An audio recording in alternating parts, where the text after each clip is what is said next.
গরমের তোয়াক্কা না করে জিভের স্বাদের কথা চিন্তা করে চলে এলাম শরীরের যত চর্বি আছে তা ঝরানোর জন্য।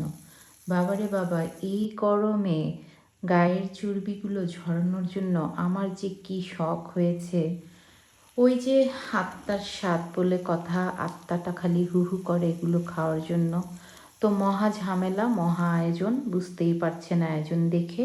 ভর্তার আয়োজন চলছে। তো ৫-৬ আইটেমের ভর্তা করব। তো এখানে এক এক করে সব কিছু রেডি করে নিচ্ছি। তো এগুলো রেডি টেডি করে হচ্ছে আমি গোসল করব।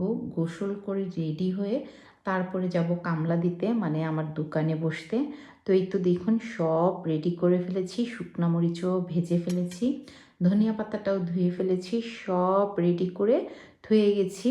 তো এখানে কি কি ভর্তা আছে পরবর্তীতে বলবো। আর এই তো রাত্রেবেলায় এসে সব বাটাবাটি করা শুরু করব।